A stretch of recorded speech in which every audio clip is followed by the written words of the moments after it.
Hey, this is Vinyl Keys with another video. Today I'm going to do my official record store day haul from last Saturday on April 18th, 2026. This is my official record store day haul. Okay. Right when I first walked into Everybody's, which you know is my local store I go to all the time, they imported this shirt from England. And I didn't know anything about it till I walked right in, and it was just hanging up there. I'm like, whoa, I've never seen that before. It's mine. So I told Mike, hey, let me have that. Now it looks as extra large, my size. It's from the End tour in 2014. Pretty sweet, huh? I just like the purple.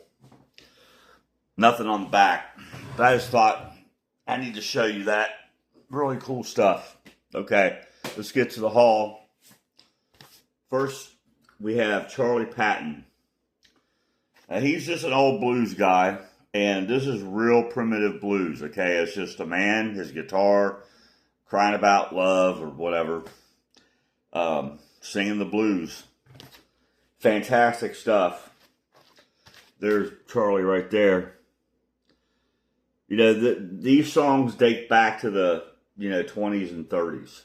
Like, these are about close to 100 years old, these recordings. But yeah, fantastic stuff. I'll show you the hype sticker. I put it on the inside sleeve. It's a numbered limited edition, too. Out of 1,500. I'll show you in a minute. Number 886. But this way you can pause it and read it if you want to. Here's the record. It's just black vinyl, so I'm not even going to worry about taking it out. Both labels are the same, both sides. Pretty neat. And if you look here, number 886 of 1,500. And that's just printed right. It's part of the layout. It's like you can't feel that. So it's just part of the layout. Pretty neat. Charlie Patton. If you like 100-year-old blues, this is your man right here. Fantastic stuff. Next. Oh, shit. All right. Next we have Judas Priest. Live in Los Angeles, 1990. This is for the Painkiller tour. Here's a track list.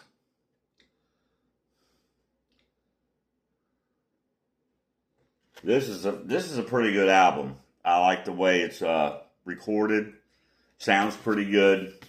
They did another live album last year. It was live in Atlanta from 1982. That was the Screaming for Vengeance tour. What happened is they made a box set, a CD-only box set called 50 Years of Heavy Metal, Judas Priest. And there was like 13 live albums in this thing. So what they've done the last 2 years, I guess they started releasing these on vinyl just for Record Store Day. This is the second year they've done it. I've got the Atlanta one from last year. It's really good. It's a double record. This is a single. So that's kind of the origin of this record right here. It's on colored vinyl. Oh, this is what the Painkiller album cover looks like. That's what it is. That's pretty cool, isn't it? And then down here, the Painkiller tour, 1990 to 91. Track list again. And it's on purple vinyl. Kind of a reddish purple. Mine's my shirt. That's real purple. This is like a reddish purple. Pretty cool. I like that Judas Priest logo right there. But yeah, great album. Very well recorded. Okay, next we have Tom Petty. This is an early live album from July 16th, 1978. They had just released their second album, and they were playing, and I guess this is part of the tour, they were playing the Paradise Rock Club.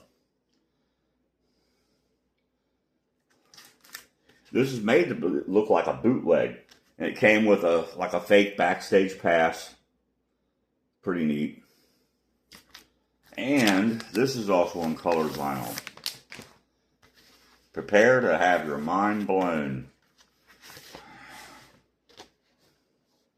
There's the inside sleeve. This is really good stuff too. It's so neat to have Tom, early Tom Petty live. Look at this. Pink and green on splatter on clear vinyl. Fantastic. Beautiful.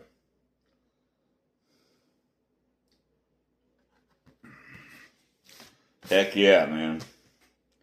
Can't go wrong with Tom Petty and the Heartbreakers. One of the greatest American rock bands of all time.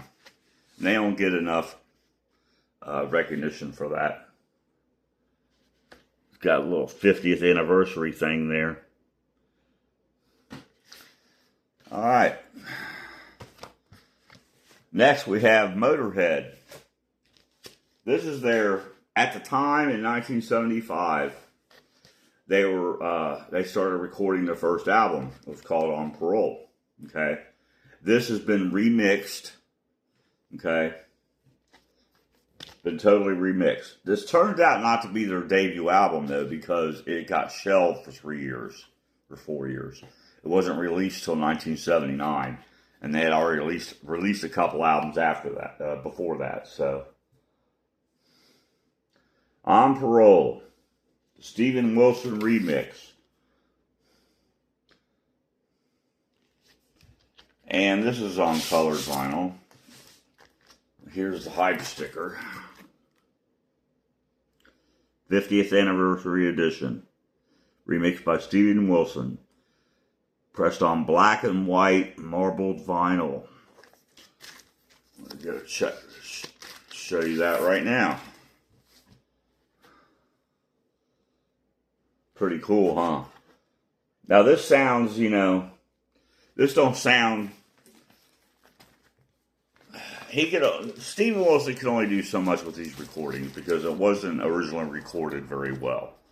So, he did his mixing job on it, and it sounds better than it used to, that's for sure.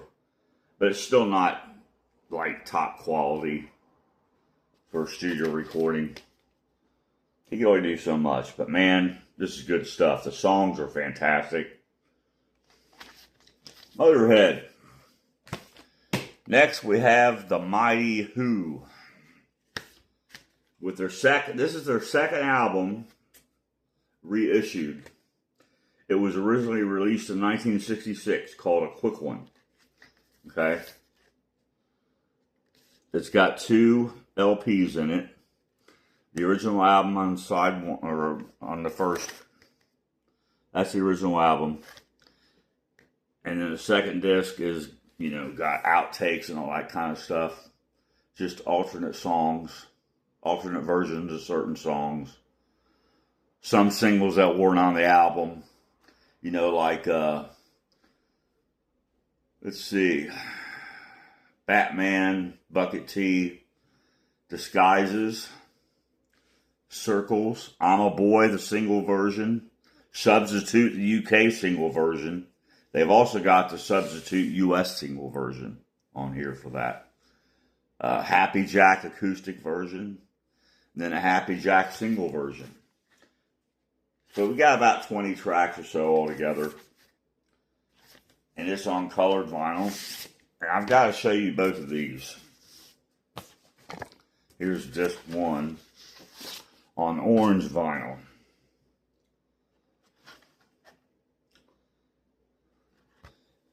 I've always liked The Who.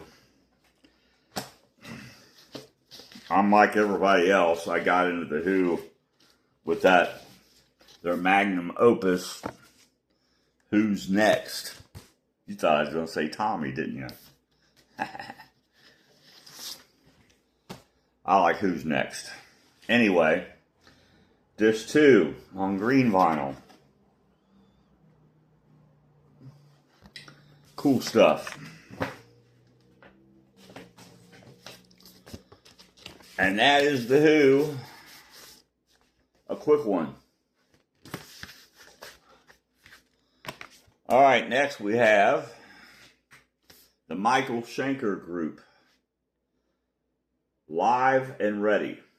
Now what this is another box set deal. They released recently like a live rarities CD box set, okay? And this is selections from that box set is what they did, and they put it on vinyl for Record Store Day. And it's recorded all, different dates from 1980 through 1984. Just random stuff, different places, Tokyo, London, the Reading Festival, Manchester Apollo. This is all, like in England and overseas and stuff. Yeah, great stuff. Live and Ready, Michael Schenker.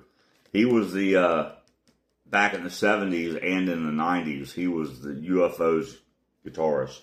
And he's the one that wrote all those iconic riffs from those great songs UFO put out in the 70s, like Rock Bottom, Doctor Doctor, Shoot Shoot. This is the guy that was playing guitar, wrote all them riffs. So yeah, and I'm a big UFO fan, and I love the Michael Schenker Group. So there you go. Oh, I almost forgot to show you. It's on red vinyl. I think there's the hype sticker there. There's the hype sticker. I was wrong. Not red vinyl. I'm thinking of something else.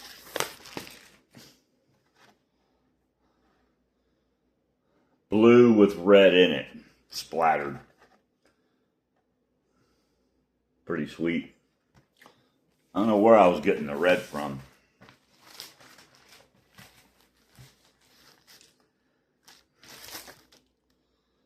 Michael Schenker Group takes care of that one. Now we're on to an old favorite. I saw this lady, Joan Jett and the Blackhearts. I saw her back in 1982 at Timberwolf Amphitheater in Kings Island. She put on a great show.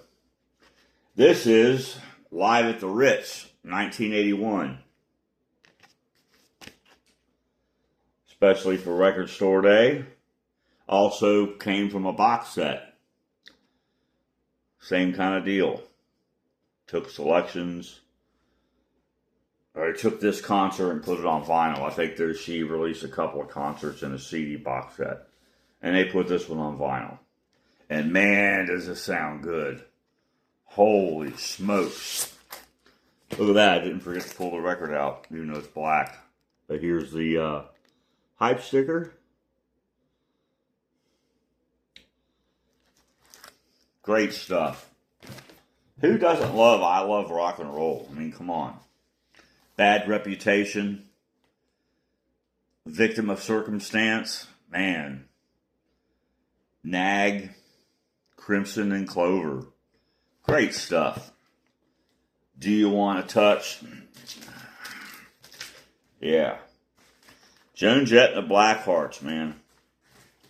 Great rock and roll. Also, she was one of the founders of the Runaways, the all-girl group from the 70s. Her, Lita Ford. Yep, Joan Jett and the Blackhearts. Now here's a band that I didn't know when I picked this up. Or when I saw the Record Store Day list. I'd never heard of this band, but I started listening to them on YouTube a little bit. Not this record, but their only studio record that they had.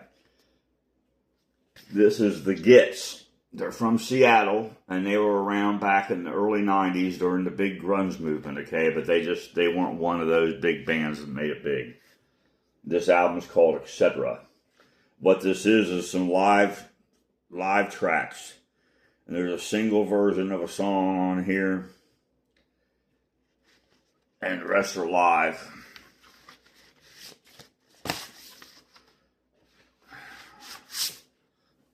And it's on kind of a gray, black, and white marble. This is good stuff. It's recorded well. I've listened to it a couple times. Kind of like, it's kind of grungy, but a little bit of rock and roll too. Kind of what it is. Female vocals. And incidentally, she was murdered. What was her name? Mia Zapata. She was murdered back in the day, I think around 95. Either right before or right after this album came out. Or their first album, their only album. But yeah. The Gits. I like this album.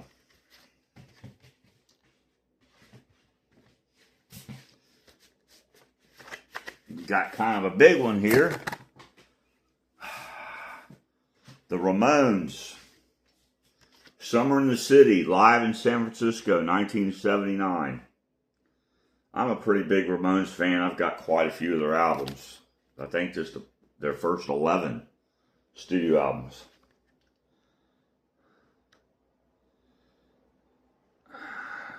Double album. 27 tracks. 27 tracks on this thing.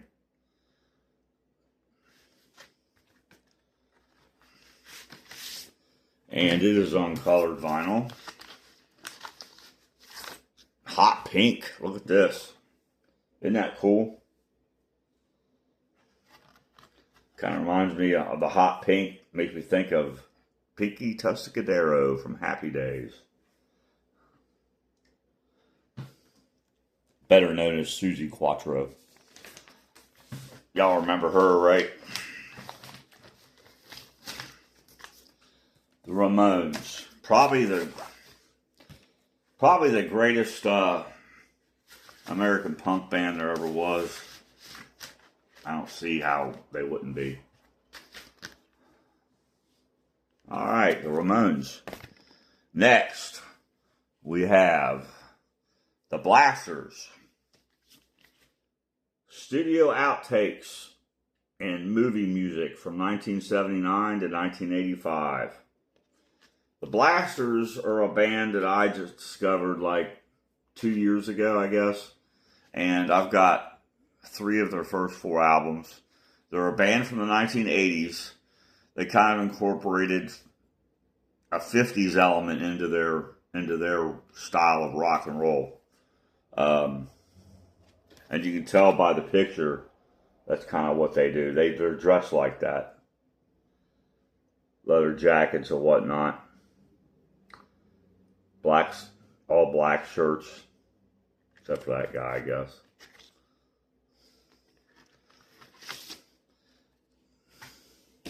Inside sleeve. Really cool stuff here. And this is a collection of 14 non-album tracks.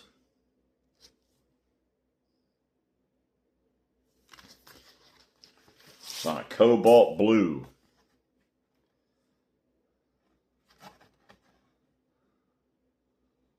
I highly recommend this band if you're looking for a band to get into, some new kind of music with an old style to it.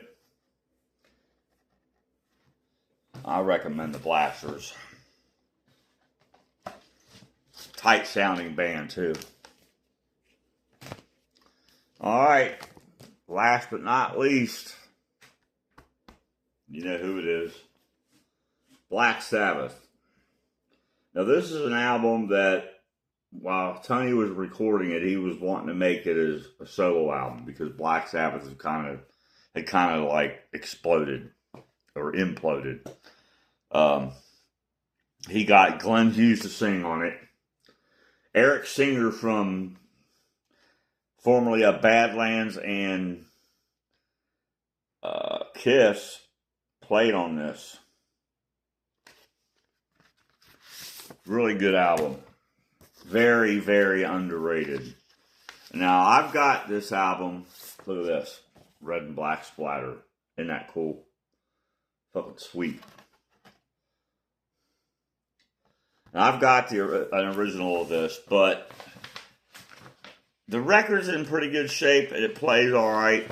But the cover is chewed up bad on the spine, and I hate that. So I thought, I need a nice copy of this. Since I'm such a Sabbath fan, I gotta have it. Black Sabbath 7th Star. Great album. Just like all the Black Sabbath albums are. And there you have it. That's my record store day haul for 2026. Leave comments if you went on your own. Tell me what you got. I'd like to see it. Until next time.